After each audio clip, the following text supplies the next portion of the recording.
দেখুন না আমার ভারতবর্ষে বিভিন্ন জায়গায় অন্য অন্য ধর্ম ভাষা বর্ণের মানুষের উপরেও কি হচ্ছে দেখুন। এই যে একটা সিস্টেম, গরিবদের ঘরে অসহায়দের উপরে জুলুম, এটা আমাদেরই দোষ। কেন আমরা জাগলে জুলুম কখনো খতম হয় না, আমরা ঘুমোচ্ছি বলেই জুলুম মাথা চাড়া দিয়েছে। তাই দীর্ঘ বছর ধরে সমাজকে জাগাবার চেষ্টা করছি, জাগাতে গিয়ে অনেক ক্ষতি হয়েছে আমার। তবে এই ক্ষতিকে ক্ষতি মনে করিনি। কেন? অবশ্যই আমি বিশ্বাসী আমার আল্লাহ আমাকে অনেক বড় প্রতিদান দেবে। দুনিয়ায় আশা রাখি না, আখিরাতে দেবে। আর যেটাই বলি আল্লাহর খুশির জন্য বলি, যেটাই করি আল্লাহ ও রাসূলকে রাজি খুশি করার জন্য করি। তো যাক, আজকে একটা ধর্মসভায় এসেছি, মাদ্রাসার বাৎসরিক উন্নতিকল্পে জলসা। তাই আমার দায়িত্ব মনে করি সমাজ, আমাদের যুবকরা তারা জানে না কোন জায়গায় বসতে হয়। তারা এমন ঘুমিয়েছে, তারা মেলায় যায়, ফাংশনে যায়, যাত্রায় যায়, গানে যায়, জুয়ায় যায়, ইসলামের দুশ্মনদের কাছে যায়, কোরআনের দুশ্মনদের কাছে যায়, যারা তাদের দুশ্মন তাদের কাছেও যায়। অথচ দুনিয়া ও আখিরাতের কল্যাণ যেখানে হয় সে জায়গায় যেতে চাই না। আল্লাহর কাছে দোয়া করি আল্লাহ আমার কওমকে হিদায়াত করুন, বলুন আমিন। তাই আমার দায়িত্ব আছে, ডাকলাম। আমি আজকে অনেক দূর থেকে আসছি, একদম নতুন, ওখানে যাইনি, কখনো গিয়েছিলাম, বহুত দূর। তো যাক, সেখান থেকে আপনাদের কাছে এসেছি, সংক্ষেপ সময় আলোচনা, তারপরে নামাজ হবে, তারপরে আমার ফুরফুরা দরবার শরীফ থেকে পীর আল্লামা ইব্রাহিম সিদ্দিকী চাঁদন হুজুর পীর কেবলার একমাত্র সাহেবজাদা পীরজাদা ইসহাক সিদ্দিকী ভাইজান তিনি আসবেন, আলোচনা করবেন। আমার অনেক উলামা ভাইরাও আলোচনা করেছেন। আসুন প্রাণ খুলে একটু দরুদ পড়ি। আল্লাহুম্মা সাল্লি আলা,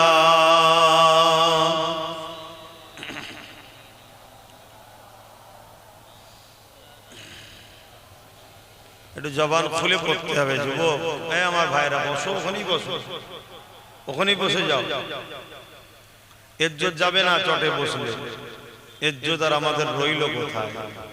হ্যাঁ, ইজ্জত আর রইল কোথায়? সবাই তো আমাদের লুটে নিল। তবে একটা কথা মনে রাখবেন, একটা প্রবাদ বাক্য আছে, ভালো কি খারাপ জানি না, অনেক সময় অনেকে বলে দেখেছি, বিশেষ করে যারা উর্দু ভাষী মানুষ, তারা বলে কি জানো একটা কথা, हमें तो लूट लिया है आपनों ने, गैरों में कहाँ दम था, जहां मेरी कश्ती डूबी वहां पानी कम था। আমাদের যে লুট আজকে চলছে, এটা গায়ের কোথাও দম আছে, তো আপনরাই আমাদেরকে লুটে নিল, তাই তো নাকি? হ্যাঁ, আমাদের আপনরাই আমাদেরকে লুটে নিল। আউযু বিল্লাহি মিনাশ শাইতানির রাজীম।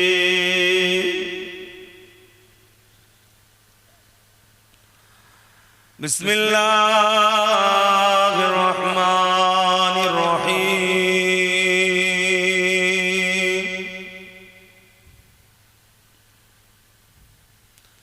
আলহামদুলিল্লাহ, আলহামদুলিল্লাহ নাহমাদুহু ওয়া নাস্তাঈনুহু ওয়া নাস্তাগফিরুহু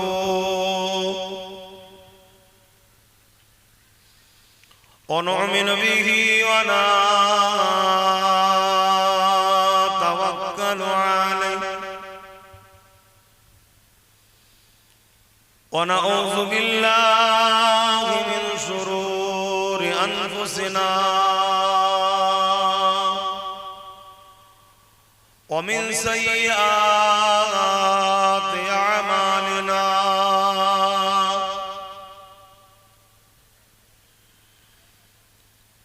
من يهده الله فلا مضل له ومن يضلله فلا هادي له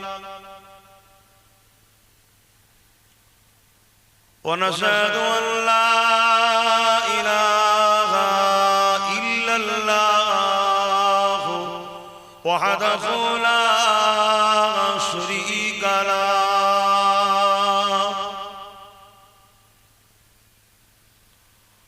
ونشهد أن سيدنا وحبيبنا ومولانا محمدا عبده ورسوله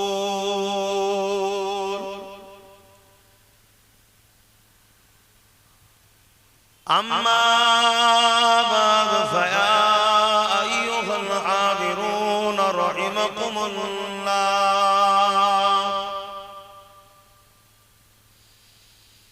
قال الله تعالى في كلام المزيد والفرقان الحميد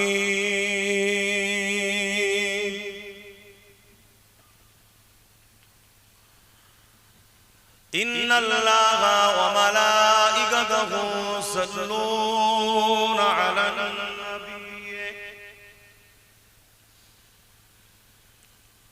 يا أيها الذين آمنوا صلوا عليه وسلموا تسليما اللهم صل على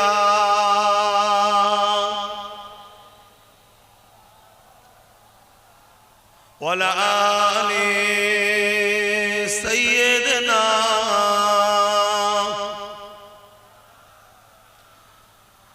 أردت جواجي اللهم صل على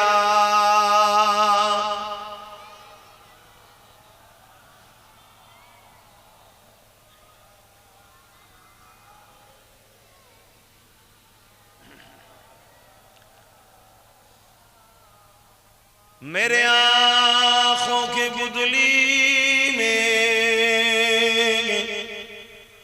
जलवा मोहम्मद का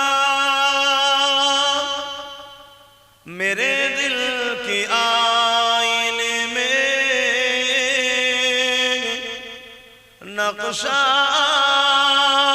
है मोहम्मद का कोई जन्नत में जाएगा कोई दोज़ख में पहुंचे मदीने की तरफ दौड़े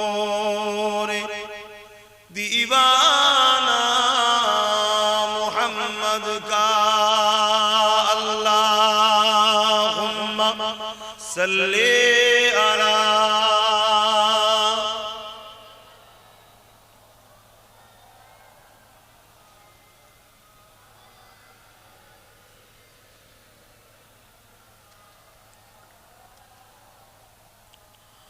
मददगार जिसी का रसूले खुदा हो उसे और हिम्मत का परवाह किया है मदद को चले आए कमली वाला डूबते डूबते ही संभल जाएगा अल्लाहुम्मा सल्ली अला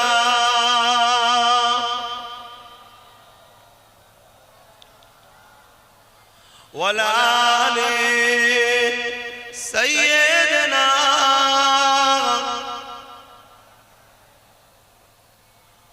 कलमे ला इलाहा इल्लल्लाह ला इलाहा जुर जुर ला इलाहा इल्लल्लाह ला इलाहा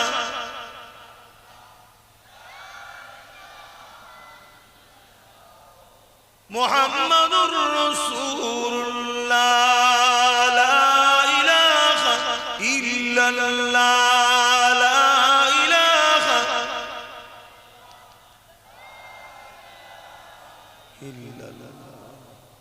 मुहम्मदुर रसूलुल्लाह हस्बी रब्बी जल्लल्लाह मा फी क़ल्बी ख़ैरुल्लाह नूर मुहम्मद सल्लल्लाह हक़ ला इलाहा इल्लल्लाह ला इलाहा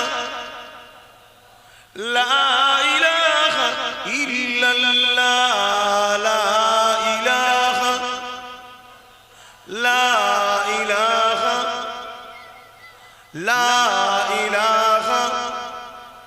لا إله إلا الله لا إله إلا الله لا إله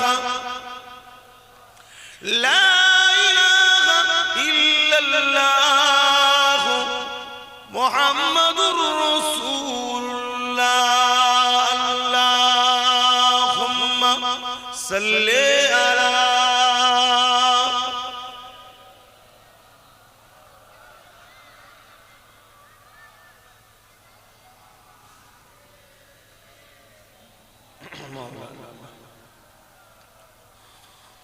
وقال الله تعالى في كلام المسيح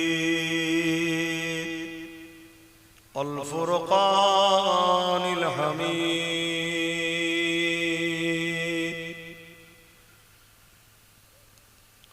وما خلقت الجن والإنس إلا ليعبدون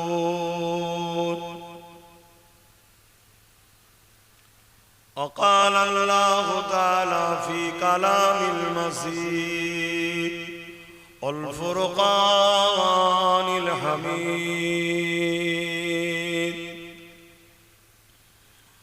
كنت خير أمة أخرجت للناس تأمرون بالمعروف وتنهون عن المنكر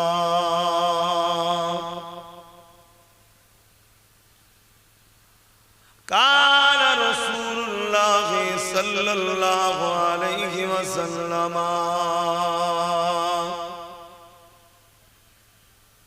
من أحب سنتي فقد أحبني ومن أحبني كان معي في الجنة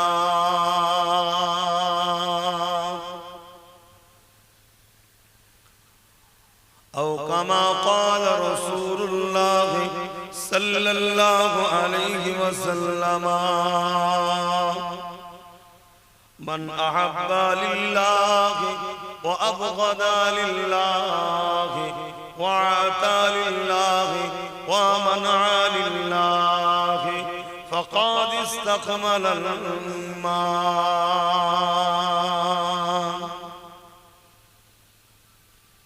আমার আব্বা জানেরা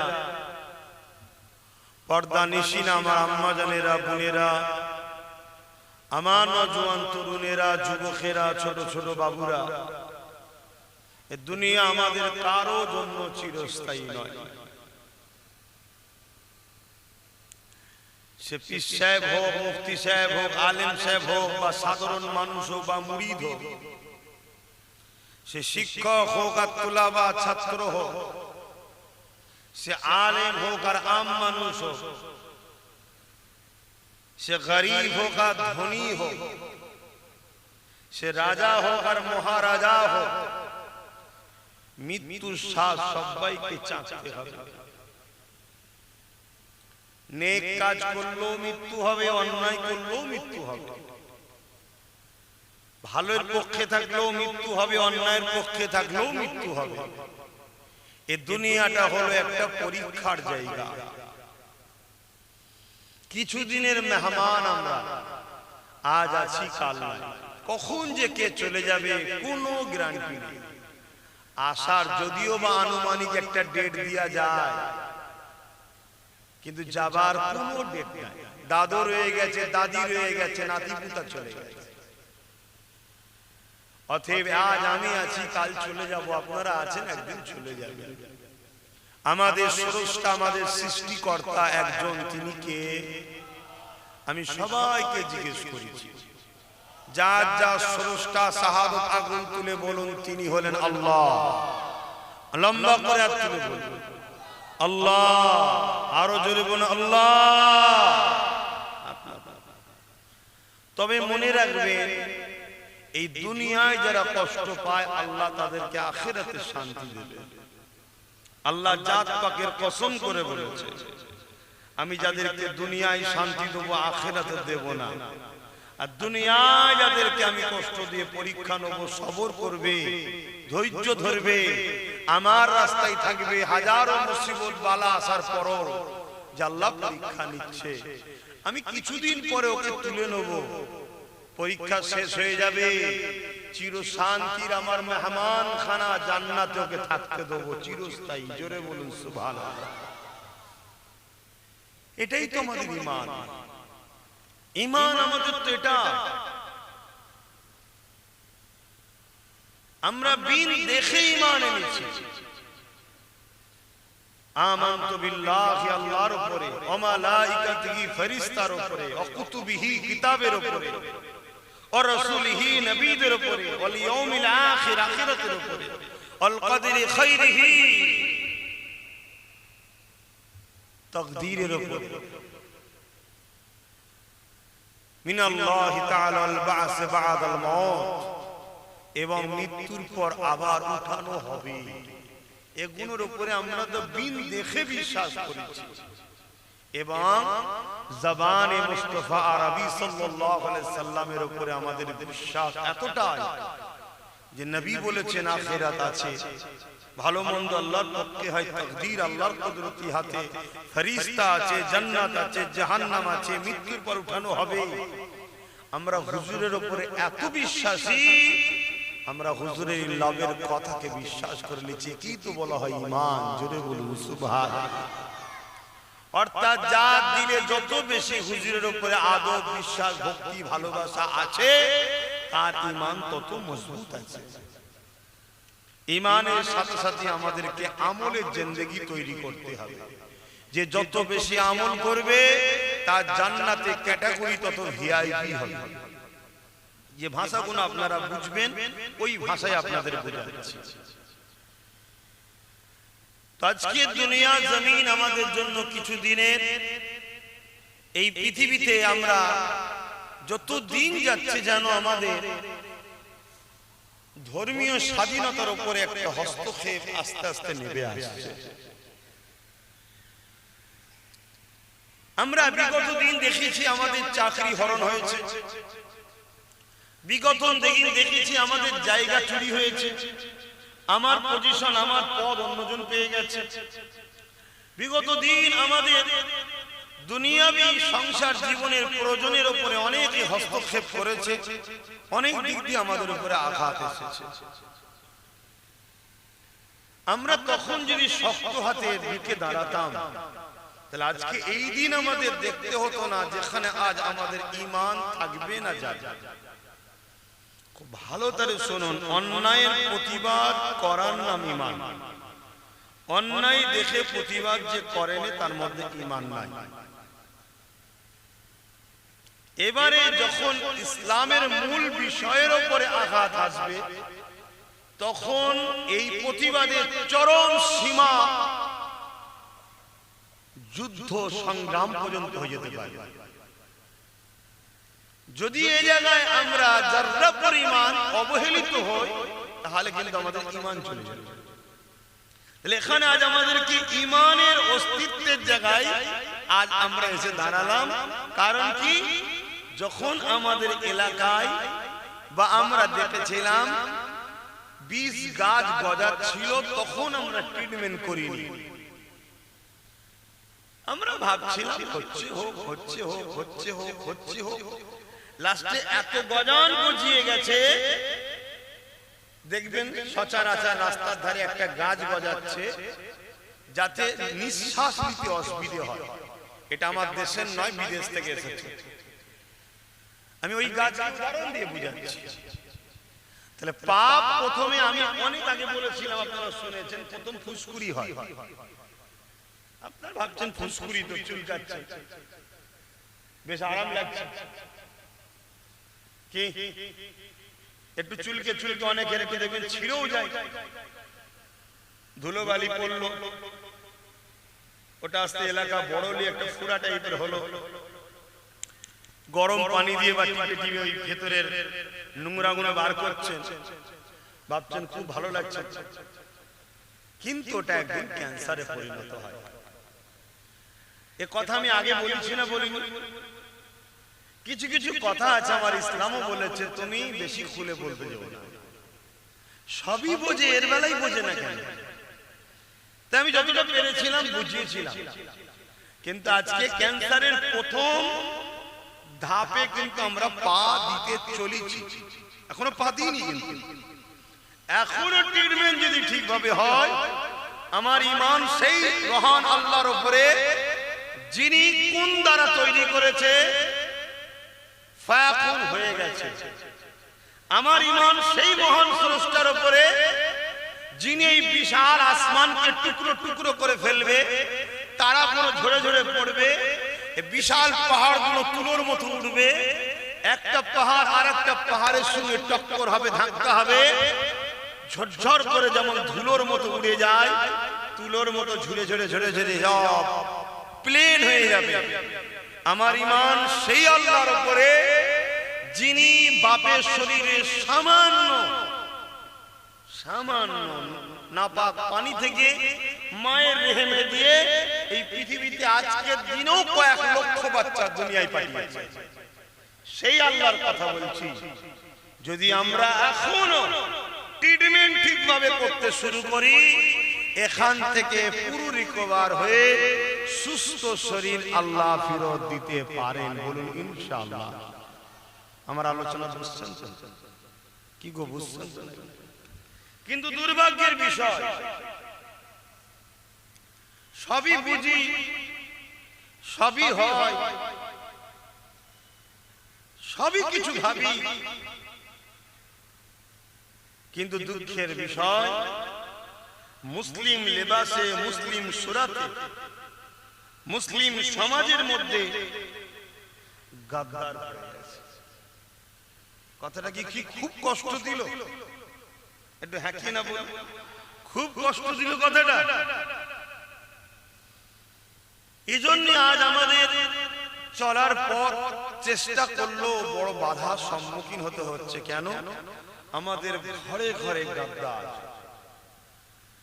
যে গাদ্দার গুলো কবেই ইসলাম থেকে বেরিয়ে গিয়ে ইসলামের দুশমনদের খাতায় নাম লিখিয়ে দিয়েছে, কিন্তু ইসলামের দুশমনরা তাদের ঘরে, আমাদের ঘরে উটা থেকে নত করে রাখার জন্য বলেছে তুই পোকা ঘোষণা মুসলিম হয়ে থাক। এই গাদ্দার চতুর্দিকে আমাদেরকে ঘিরে আছে। আজকে এই গাদ্দারদের জন্য আজ আমাদের বড় চলার সম্মুখীন হচ্ছে, প্রশ্ন দাঁড়িয়ে যাচ্ছে এই গাদ্দার চিনবেন কি করে? এরপরেও কি এখান থেকে রেহাই হওয়ার রাস্তা নাই? হ্যাঁ, রাস্তা আছে, একদিন রেহাই তো হবে। ইমাম মেহেদী আলাইহিস সালামের নেতৃত্বে পুরো পৃথিবীতে অত্যাচার, জুলুম, দাঙ্গা, খুন, ফাসাদ, চুরি, ডাকাতি, চরিত্রহীন, জালিম, অত্যাচারী, বদমাশ, বাটপার সব খতম হয়ে পুরো পৃথিবীতে আবার আমান, শান্তি, ইনসাফ, ইনসানিয়াত, সাম্যর হাওয়া বইতে থাকবে। জোরে বলুন সুবহানাল্লাহ, আরো জোরে বলুন না সুবহানাল্লাহ। তাহলে হবে না? হবে না? হবে। এ থেকে বাঁচার বিষয় আজকের এই মাহফিলে আমার ক্ষুদ্র জ্ঞানে যতটুকু আল্লাহ দিয়েছে তা থেকে একটা বিষয় আমি আপনাদের বলবো, যে বিষয়টা হলো হযরত ইমামে গজ্জালী হুজুরের একটা কওল, যখন তোমাদের উপরে কোন বালা মুসিবত বিপদ কালো মেঘের মতো ছায়া করে আসবে, মনে রেখে দিও তখন তোমরা মনে করবে যে আমাদের হুজুরের সঙ্গে মহব্বত ভালোবাসা সম্পর্ক কমেছে, তাই বিপদ আসছে। যে যান নিজের মধ্যে এবারে দেখুন আমাদের মধ্যে হুজুরের মহব্বত ভালোবাসা কমেছে না কমেনি দেখুন। ইমামে গজ্জালী হুজুর এমন এক ব্যক্তি যিনার কথার মধ্যে দম আছে, তাই তিনাকে তিনার অনুসারীরা জিজ্ঞেস করেছেন, হুজুর এ থেকে মহব্বত বাড়াবার উপায় কি? ইমামে গজ্জালী হুজুর দুটো রাস্তা বলেছে, একটা হলো নবীর উপরে দরুদ বেশি বেশি করে পড়ো, এতে নবীর মহব্বত বাড়বে, বালা মুসিবত থেকে আল্লাহ তোমাদেরকে উদ্ধার করবে। জোরে বলুন সুবহানাল্লাহ, আরো জোরে বলবেন না সুবহানাল্লাহ। কিন্তু দুর্ভাগ্য আমরা বলুন দরুদ শরীফ পড়ি কি? এ যুবক ভাইরা বল পড়ো কি? আজকে একটা মাহানাতে পড়ছো তাও আওয়াজ করছো, এর কারণ কি? মহব্বত কমেছে, ঘাটতি হচ্ছে। আর এই মহব্বত কি একদিনে কমেছে? 100 বছরের একটা পরিকল্পনা পৃথিবী জুড়ে চলে আসছে। নিশ্চয়ই আপনারা নাম শুনেছেন সুলতান আব্দুল হামিদ রাহমাহুল্লাহ, নাম শুনেছেন? যিনি রাজ ক্ষমতা চালাবার পরও প্রতিদিন রাত্রিরে 400 বার বা 500 বার করে দরুদ পড়ে ঘুমোতেন। আমার নবীর বড় আশিক ছিল। জোরে বলুন সুবহানাল্লাহ। ফ্রান্স একবার আমার নবীর নিয়ে একটা কার্টুনের মঞ্চ তৈরি করতে চেয়েছিল, যে নবীকে নিয়ে একটা নাটক হবে, ড্রামা হবে। সুলতান আব্দুল হামিদের সাহেবের কাছে যখন খবর আসে, সুলতান আব্দুল হামিদ ফ্রান্সের সফিরকে, ফ্রান্সের ওই যে গভর্নর তাকে ডাক দিয়েছে, এসে ডেকেছে, ডেকে বলেছে খবর পাঠাও, যদি এই ড্রামা এই নাটক বন্ধ না হয়, চালু তখন হয়নি, দেখানো হবে, শো পুরো রেডি, ইমিডিয়েটলি যদি বন্ধ না করা হয় তাহলে ফ্রান্স হুকুমতকে তৈরি হতে বলো, এক্ষুনি আমার সঙ্গে লড়াই করতে হবে। আজকে এরকম শাহিনশাহ, এরকম লিডার, এরকম বাদশা আমাদের আছে। কথা বল, আমাদের বড় দুর্ভাগ্য, আমাদের বড় দুর্ভাগ্য। আমরা সুরাতে সকলে দেখি মুসলমান নেতা, মুসলমান লিডার, মুসলমান এমএলএ, মুসলমান এমপি, মুসলমান বাদশা, কিন্তু তার ভেতরটা তো সব বিক্রি হয়ে গেছে। তাই আজ আমাদের উপরে মুসিবত। এতে কি উদ্ধার আছে? বাবা ঘাবড়াবার কিছু নেই। আমি 100% সিওর দিয়ে বলে যাচ্ছি, মন খারাপ করবেন না, ঘাবড়াবেন না। শুধু লোকাল রোড ছেড়ে দিয়ে মেন রোডে উঠুন, অ্যাক্সিডেন্ট বন্ধ হয়ে যাবে। আপনি তো ঢুকে গেছেন নো এন্ট্রিতে, উল্টো সাইড দিয়ে অনেক রাস্তা, উল্টো সাইড দিয়ে গাড়ি আসছে, আপনি সেদিকে ঢুকে গেছেন, অ্যাক্সিডেন্ট তো হবে। আপনি আপনার রোডে উঠে আসুন, আপনি আপনার রাস্তা ছেড়ে দিয়ে আপনি সারাবিদের রাস্তা, জালিমদের রাস্তা, অত্যাচারীদের রাস্তা, খুনের রাস্তা, দাঙ্গাবাজদের রাস্তা, ইবলিস শয়তানের রাস্তার পথিক হয়েছেন, তা আপনাকে তো বিপদের সম্মুখীন হতেই হবে। আপনি উঠে চলে আসুন, সিদ্দিক আকবর যে রাস্তায় গেছে, ফারুক আজম যে রাস্তায় গেছে, উসমান গনি যে রাস্তায় গেছে, মৌলা আলী যে রাস্তায় গেছে, সালাউদ্দিন আইবি যে রাস্তায় গেছে, সুলতান আব্দুল হামিদ যে রাস্তায় গেছে, আরে আমার গরিবের নওয়াজ চিশতি মঈনুদ্দিন আজমেরি, সুলতানে হিন্দ বেটা বাদশাহ, তিনি যে রাস্তায় গেছে, রাস্তায় উঠে আসুন। আপনাকে আর কেউ পিছনের ব্যাকলাইট দেখতে পাবেন, আল্লাহ আপনাকে এত দূর নিয়ে চলে যাবে। জোরে বলুন সুবহানাল্লাহ। আমি কিন্তু বুঝাতে চাইছি, আপনারা ধরে লিখছেন, বুঝতে পারছেন তো নাকি? হ্যাঁ, বুঝে লিখতে হবে বাপ। কেন সহজ জিনিস মানুষের গুরুত্ব থাকে না, সহজ জিনিসের মানুষের গুরুত্ব থাকে না। একটু ব্রেনটাকে চাপ দেন, ব্রেন একটু খাটান। তো সুলতান আব্দুল হামিদের এই মেসেজ শুনে ফ্রান্সের বাদশাহ তৎকালীন সময় থরথর করে কাঁপছে, নাটক ড্রামাকে বন্ধ করে দিচ্ছে সঙ্গে সঙ্গে।